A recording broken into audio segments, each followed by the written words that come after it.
Hello friends, welcome to snow சமையல். இன்னைக்கு ரொம்பவே டேஸ்டியான, வாயில் வச்சதுமே கரையக்கூடிய ரொம்பவே சாஃப்டான டர்க்கிஷ் டிலைட் எப்படி செய்கிறதுன்னு தான் பார்க்க போகிறோம். இதை குறைவான பொருட்களை வச்சு ரொம்பவே சுலபமாக செஞ்சிடலாம். இப்போ நாம் இதை எப்படி செய்கிறதுன்னு பார்க்கலாம். இது செய்கிறதுக்கு நான் 2.25 கப் அளவுக்கு சுகர் எடுத்திருக்கேன். இது கூட 1 கப் அளவுக்கு தண்ணி, 1/2 டீஸ்பூன் அளவுக்கு லெமன் ஜூஸ் சேர்த்துருக்கேன். இது எல்லாத்தையும் சேர்த்ததுக்கப்புறமா நல்லா கலந்து விட்டுட்டே இருக்கணும். சுகர் நல்லா கரையிற வரைக்கும் கைவிடாமல் கலந்து விட்டுட்டே இருக்கணும். இப்போ சுகர் நல்லா கரைஞ்சி கொதி வர ஆரம்பிச்சிருக்கு. இந்த ஸ்டேஜில் பாகுபதம் செக் பண்ணலாம். ஒரு பவுலில் கொஞ்சமாக தண்ணி எடுத்துட்டு அதில் சுகர் சிரப்பை கொஞ்சமாக இதில் ஊற்றுனீங்கன்னா சுகர் சிரப் கரையாமல் தண்ணியில் அப்படியே நிற்கும். இதுதான் பதம். இந்த ஸ்டேஜில் ஸ்டவ்வை ஆஃப் பண்ணிவிட்டு இது அப்படியே இருக்கட்டும். ஒரு பேனில் 3/4 கப் அளவுக்கு கார்ன்ஃப்ளவர், 2 கப் அளவுக்கு தண்ணி சேர்த்துட்டு இதை எந்தவித கட்டிகள் எதுவும் இல்லாமல் நல்லா கரைச்சி விட்டுக்கோங்க. இப்போ ஸ்டவ்வை ஆன் பண்ணிடக்கூடாது.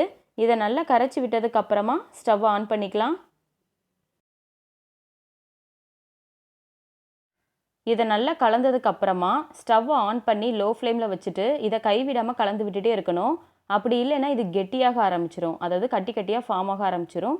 கொஞ்ச நேரத்துக்கு அப்புறமா இது நல்லா திக்காக ஆரம்பிக்கும். இந்த ஸ்டேஜில் நம்ம ஏற்கனவே ரெடி பண்ணி வச்சுருக்கிற சுகர் சிரப்பை இதில் சேர்த்துக்கலாம். சுகர் சிரப்பை ஒரே டைம்லேயே சேர்த்துடக்கூடாது. கொஞ்சம் கொஞ்சமாக சேர்த்து கைவிடாமல் கலந்து விட்டுட்டே இருக்கணும். சுகர் சிரப் சேர்த்ததுக்கப்புறமா இது கொஞ்சம் லூஸாக ஆரம்பிக்கும். கொஞ்ச நேரத்துக்கு அப்புறமா நல்லா கெட்டியாகி வந்துடும். இப்போ கொஞ்சம் கொஞ்சமாக சுகர் சிரப்பை சேர்த்து நல்லா கலந்து விட்டுட்டே இருக்கலாம். முதல்ல இது ஒயிட் கலரில் தான் இருக்கும். சுகர் சிரப்பை சேர்த்து நல்லா கலந்ததுக்கப்புறமா லைட்டாக கலர் சேஞ்ச் ஆகி லைட் கோல்டன் கலரில் வரும். இப்போ பார்த்தோன்னா நல்லா கெட்டியாகி வந்திருக்கு. நம்ம இப்படி எடுத்து பார்க்கும்போது கட்டாகி விழணும். இதுதான் சரியான பதம். இந்த ஸ்டேஜில் நான் வாசனைக்காகவும் நல்ல கலர் கொடுக்கறதுக்காகவும் 1 டீஸ்பூன் அளவுக்கு ரோஸ் மில்க் எசன்ஸ் சேர்த்துருக்கேன். சேர்த்ததுக்கப்புறமா இது எல்லா பக்கமும் ஈவனாக ஸ்ப்ரெட் ஆகிற மாதிரி நல்லா கலந்து விட்டுக்கலாம். இதுக்கு பதிலாக நீங்கள் கேசரி பவுடர் கூட சேர்த்துக்கலாம். சேர்த்துட்டு வாசனைக்காக கொஞ்சமாக ரோஸ் மில்க் எசன்ஸ் சேர்த்துக்கோங்க. இது சூடாக இருக்கும்போதே எண்ணெய் தடவி வச்சுருக்கிற ஒரு பாத்திரத்துக்கு மாற்றிக்கலாம். நான் இந்த பாத்திரத்தில் எண்ணெயை நல்லா கோட் பண்ணி எடுத்துக்கிட்டேன். அதுக்கு மேலே பட்டர் ஷீட் வச்சுட்டு அது மேலேயும் எண்ணெயை கோட் பண்ணி எடுத்துக்கிட்டேன். அப்போ தான் நம்ம எடுக்கும்போது ஒட்டாமல் வரும்.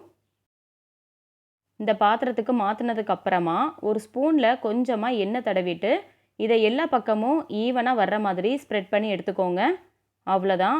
இது நல்லா ஆறட்டும். ஆறுனதுக்கப்புறமா இதை நம்ம கட் பண்ணி எடுத்துக்கலாம்.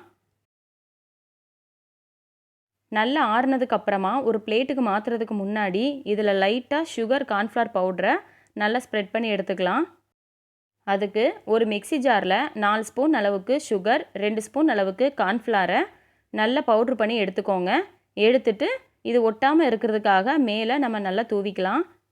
இப்போ இதை நல்லா ஆறுனதுக்கப்புறமா பாத்திரத்துலேருந்து வெளியில் எடுத்துட்டு மேலே இருக்கக்கூடிய பட்டர் ஷீட்டையும் எடுத்துடலாம்.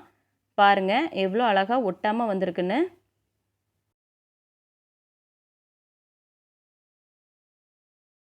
இதை கட் பண்ணுறதுக்கு முன்னாடி ஒட்டாமல் வர்றதுக்காக சுகர் கார்ன்ஃப்ளவர் பவுடரை இது மேலே தூவிக்கோங்க.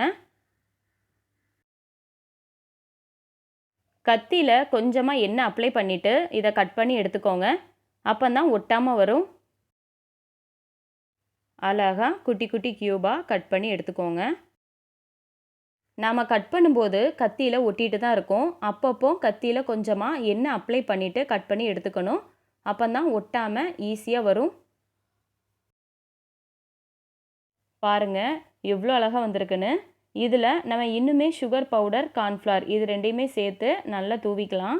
அப்படின்னா தான் இதோட ஓரங்களையும் ஒட்டாமல் ரொம்ப அழகாக கிடைக்கும். ஒன்றுக்கு ஒன்று ஒட்டாமல் வரும். எல்லா க்யூப்ஸையுமே எடுத்து இந்த சுகர் பவுடர் கார்ன்ஃப்ளவரில் நல்லா கோட் பண்ணி எடுத்துக்கோங்க. அவ்வளோதான். ரொம்பவே சாஃப்டான டேஸ்டியான டர்க்கிஷ் டிலைட் சூப்பராக தயாராகிடுச்சு. கண்டிப்பாக செஞ்சு பாருங்கள்.